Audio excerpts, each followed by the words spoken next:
Halo teman-teman, selamat datang kembali di podcast saya. Oke, hari ini saya nggak sendirian loh. Saya ditemani oleh Dr. Lia dari IKI Budi Utama.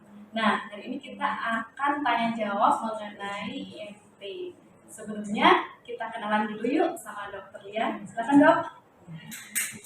Izin memperkenalkan diri, saya Marsilia Widisana Sapitri. Saya adalah dokter umum yang menjadi penanggung jawab di Fasilitas Kesehatan IKI Budi Utama Malang. Terima kasih ya dok atas waktu yang diberikan. Hari ini rencananya kita ngobrol tipis-tipis nih dok. Sebelumnya kita sudah membahas mengenai cara menghitung AKD dan IMT nih dok.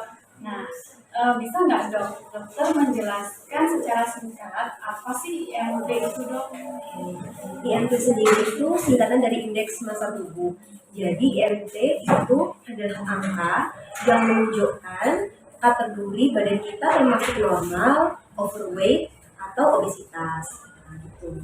Jadi bisa jadi patokan buat kita nih, apakah kita berat badannya termasuk normal, apakah berlebih gitu.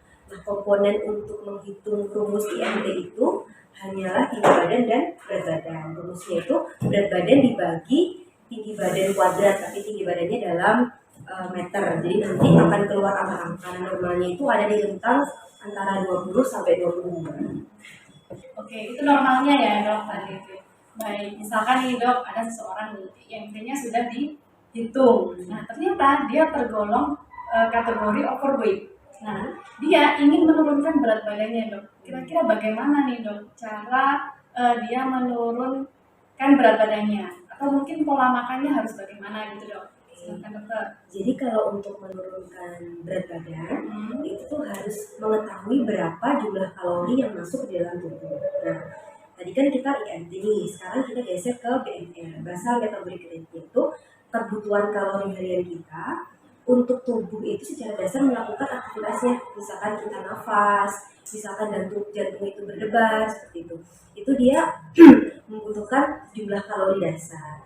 Nah, kalau kita pengen ngitung kalori secara tepat nih, tepat banget harus dikalikan lagi dengan kadar aktivitas masing orang. Jadi orang yang rebahan setiap hari sama orang yang rutin olahraga, misalnya atlet gitu. Nah, itu ada kategorinya. Misalkan untuk orang-orang yang suka rebahan, tidak pernah melakukan aktivitas fisik, nanti BMR-nya itu dikali 1,2. Misalkan orang-orang yang jarang beraktivitas fisik dikali 1,3. Kalau misal orang yang atlet itu dikali 1,5. Nah, BMR sendiri komponennya itu ada jenis kelamin, berat badan, tinggi badan, ya. Kalau misalnya ditambah aktivitas fisik berarti dikali tergantung kadar aktivitas fisiknya.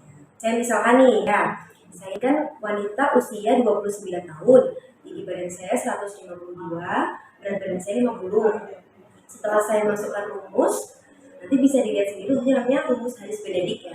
Nah, itu nanti kebutuhan kalori per hari saya untuk BMR itu 1200.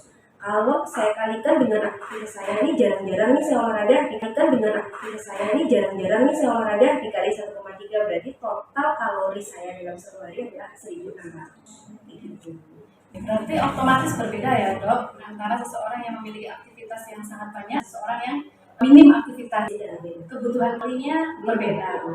Terus apa kita hubungan dengan sehat sempurna? Selama ini kan kita selalu mendengar Anda gizinya terpenuhi jika sesuai 4 sehat 5 sempurna. Tadi kan seperti saya sebelumnya ya, misal kalori maksimal saya sehari agar berat badan saya tetap stabil itu kan 1600. Nah, di dalam 1600 itu harus mengandung gizi seimbang, artinya nggak cuma karbo aja 1600, nggak cuma protein aja 1600. Seimbang itu komponen nutrisi makro dan mikronya harus seimbang. Nah, kalau dulu kan kita kan slogannya 4 sehat 5 sempurna nih, tapi kalau sekarang itu udah diganti nih karena makin istilahnya makin banyak orang sakit juga, makin gizi kan hanya gizi kurang, tapi sekarang istilahnya makin banyak orang sakit juga, makin gizi kan hanya gizi kurang, tapi sekarang problemnya juga gizi berlebih. Jadi harus diatur nih. Sekarang pakai pedoman umum gizi seimbang itu namanya. Oh iya. Berarti bukan lagi 4 sehat 5 sempurna ya, tapi pedoman gizi seimbang. Pedoman gizi seimbang itu Sebenarnya kalau di dalam PMK nomor 41 gizi seimbang itu digambar dalam dua seperti namanya tumbuh gizi seimbang. Nah, dia itu menggambar berapa kadar komponen makro dalam tubuh dalam satu hari itu yang harus dikonsumsi. Paling banyak ini karbohidrat, misalkan seperti nasi, ubi, kentang. Kemudian mengerucut lebih atas lagi itu adalah sayur dan buah. Kemudian menurut lagi itu ada protein, baik protein nabati maupun nabati seperti tempe, tahu, hewani itu seperti ikan, ayam, daging, seperti itu. Kemudian yang lebih kecil lagi konsumsi gula bagi seperti tempe, tahu, hewani itu seperti ikan, ayam, daging, seperti itu. Kemudian yang lebih kecil lagi konsumsi gula, garam, dan minyak. Gula itu maksimal dalam satu hari adalah 4 sendok makan, kemudian garam itu 1 sendok teh, dan minyak itu 5 sendok makan. Wah, sebenarnya semuanya sudah ada pedomannya ya dok ya. Pedoman gizi seimbang.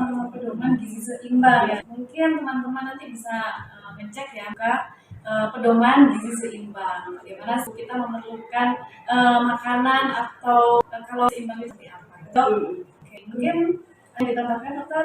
Sebenarnya itu Kementerian Kesehatan lebih gampangnya itu jadi kan kayak gambaran umum yang kalau misal aku nih 600 jadi dibagi 3 kali makan jadi kan otomatis kurang lebih 500 kalori kan satu kali makan. Itu gimana ya, apa aja ya menunya? Nah, kita kan bingung ya kadang ya. Nah, itu bisa juga dibeli kan satu kali makan. Itu gimana ya, apa aja ya menunya? Nah, kita kan bingung ya kadang ya. Nah, itu bisa juga dibaca di pedoman gizi seimbang itu. Nih, mau coba dilihat kan? Jadi dari situ dijelaskan nih, misalkan dalam 100 gram nasi setara dengan 175 kalori, itu bisa setara dengan misalnya kita lagi bosan nasi, bisa juga pakai kentang, bisa dua kentang sedang gitu. Dan itu kan 105. Kemudian nanti kalau pengen pakai lauk tahu itu ada 2 kali, ada 2 potong. Itu kelihatan di situ ada kalori itu. Kemudian nanti misalkan kita pengen pakai daging satu potong sedang seberat 5 gram itu dia 5 kalori itu. Jadi kalau misalkan seseorang ingin mengontrol jumlah kalori itu memang harus ada pedomannya, dilihat di sini. Jadi harus seberapa, nasinya harus berapa centong, potong tahunya 5 kalori itu. Jadi kalau misalkan seseorang ingin mengontrol jumlah kalori itu memang harus ada pedomannya, dilihat di sini. Jadi harus seberapa, nasinya harus berapa centong, potong tahunya berapa, seperti itu. Semua sudah ada di Sangat kompleks ya dokter ya. Nggak cuma sempurna itu aja sih, sedangkan dia tidak terukur gitu ya dok ya. Kalau di sini kelihatan kalorinya berapa. 4 butir telur itu kalorinya berapa itu kelihatan di sini. Jadi kita nggak berlebihan kalau misalnya mau makan.